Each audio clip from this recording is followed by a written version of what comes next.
There's a lot of great Disc Priest guides on YouTube, but guys, when I was learning the spec, I struggled really hard because I felt like so many Disc Priest guides gave out a ton of advanced DPS tips, but didn't really teach the healing rotation and how to actually play the class. So I wanted to make this guide I'm calling Disc for Dummies. If you're struggling with the basics of how to play Disc in M+, I'm here to help, and in this guide, I'm going to give you everything you need to get started. So check out the timestamps below to hop around to whatever section you're most interested in. So let's begin with talents. Disc's talents are pretty locked in. You won't need to do much talent swapping between dungeons. We're going to be running a build that focuses around Shadow Covenant and Mindbender. You can grab the import code in the description of the video or just screenshot it if you want a quick copy and paste, but I'll go over some of the highlight talents in the tree pretty briefly just so you guys understand how this build works. The class tree is super standard priest stuff, working our way toward Power Word Life, which is a great addition to the disc kit and giving us an emergency healing tool. On the disc tree, the build really starts to come together by taking Shadow Covenant and then Embrace Shadow to increase its duration. Abyssal Reverie makes our Shadow spells do 20% more atonement healing, and then working down past Mindbender into Inescapable Torment, increasing our Mindbender damage similar to the Shadow Flame Prism from Shadowlands, as well as increasing its duration, and then Void Summoner, making our Solace, Mind Blast, and Penance casts reduce the cooldown on our Mindbender. These two talents in tandem make our Mindbender uptime very high, meaning more damage as well as more mana return to us. Expiation is also key to the build, which makes your Mind Blast instantly do 6 seconds worth of Purge the Wicked damage. This wing of the talent tree is what makes the build really come together. Basically, we're going to be using our Mindbender in tandem with Shadow Covenant to have these big bursty DPS windows, and through Atonement Healing, we're going to use that burst DPS to heal our group. With talents out of the way, let's just quickly talk stats. You always want to prioritize item level over all else, and after that you want a healthy mix of haste, crit, and versatility. Discipline 4 set in 10.1 is very good. The 2-piece increases your dot damage by 25% and Radiance healing by 15%, and the 4 set causes Radiance atonements to last 3 seconds longer and gives you a chance to proc a free instant cast Radiance. Radiance does still remain on the same cooldown, however this does not create an instant new charge. The set will be a pretty sizable DPS and HPS gain, and something you'll want to get your hands on as soon as possible. It's pretty passive though and won't change the way you play the spec much at all. Now for the fun part, let's get into the disc healing rotation. The main mechanic of discipline healing is atonement. When a friendly player has the atonement buff on them, they'll receive 40% of your damage done as healing. As a disc priest, your job is to make sure that atonement is on the right people when they need healing and that you're dealing enough damage to keep them alive. Atonements can be applied in several ways. Flash Heal, Renew, and Power Word Shield all apply single target atonements for 15 seconds, and note that since we took the Binding Heals talent, Flash Heal will apply atonement to our target as well as ourselves. Power Word Radiance also applies atonement on every target hit, hopefully your whole party, but only for 9 seconds. It takes time to get a feel for when to use Radiance to get atonements on your party versus when to use your single target version, and requires knowledge of what kind of damage is going out and to who.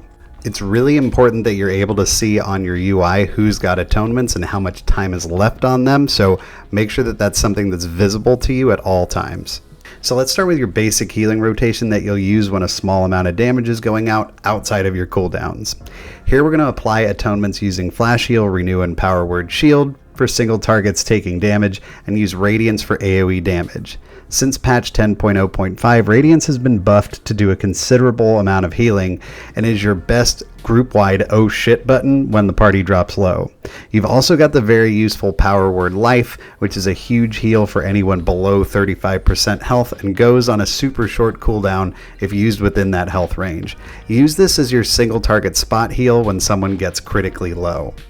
In addition to applying atonements, you also need to be doing damage to actually heal through them. Outside your Shadow Covenant window, you want to be spreading your Purge the Wicked onto mobs, building your Harsh Discipline talent stacks using Mind Blasts and Power Word Solace, and then casting Penance. Keep in mind that Penance will spread your dot to surrounding targets, so make sure that when you cast it, your target has Purge the Wicked on it.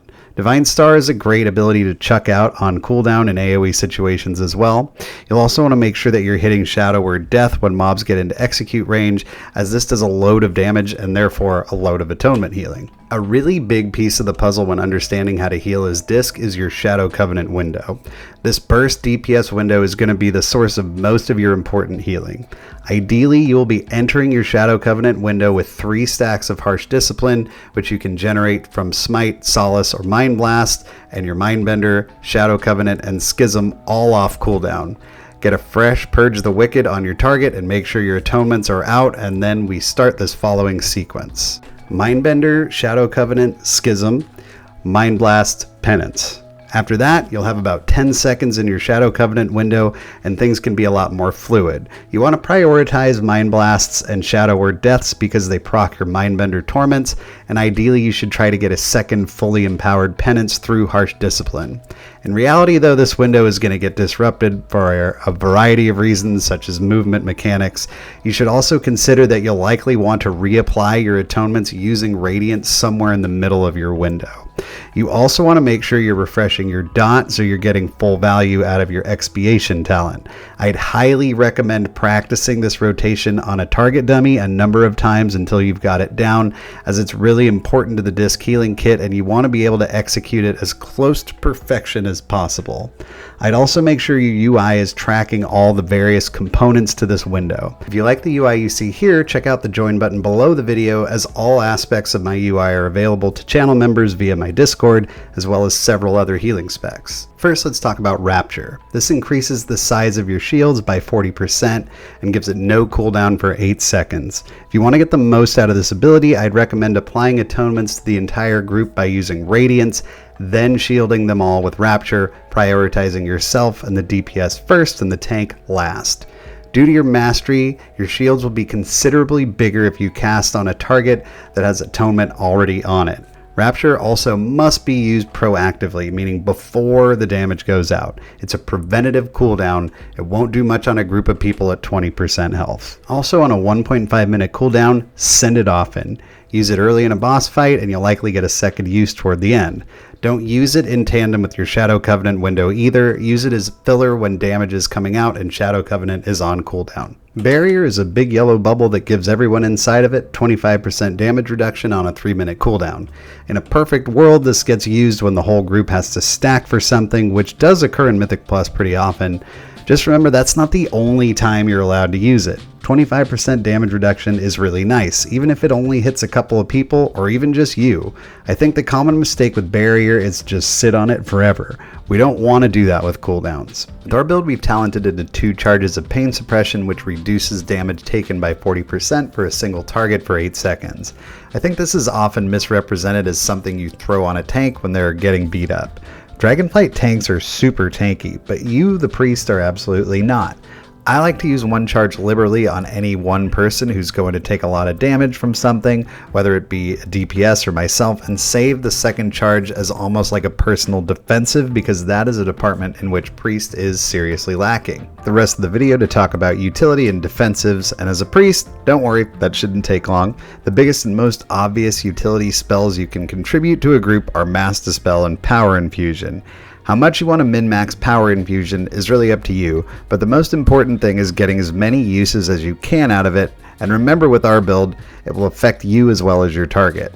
If you're playing in an organized group or at least with one DPS friend, you can coordinate with them when they want it. Another way to go is by tracking your party's cooldowns with an add-on such as Omni CD, which I use in my UI. I also have a really lazy weakaura I use a lot in pugs that will shout out at you and highlight a DPS that's using a major offensive cooldown when your PI is up, so you can just throw it on them.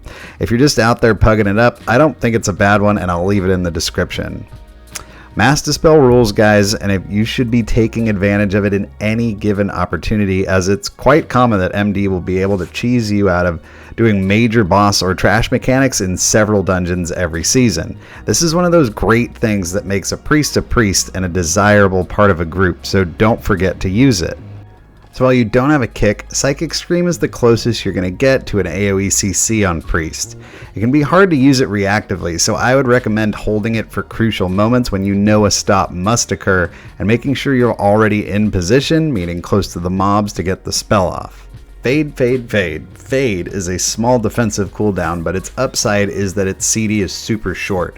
30 seconds with this recommended build, so press that Fade button a lot. Desperate Prayer isn't a fantastic defensive, but you should pair it with Fade when you know big damage is coming out. Also keep in mind with Pain Suppression is honestly probably best used on yourself most of the time, and with 2 charges you can use it as an additional personal defensive pretty frequently. You should always be prioritizing your own health pool. Tanks and Dragonflight sustain themselves really well, and after them you are the key to keeping a pull going. I hope you guys find this Discipline Priest guide helpful. If you made it this far in the video, I'd always appreciate it if you'd thumb it up and subscribe to see more of my content in the future. You can also catch me live right here on YouTube, where I play Disc Priest as well as other specs, Tuesday, Thursday, Saturday, 9 p.m. Pacific. I'd love to see you guys there. Until next time, happy healing.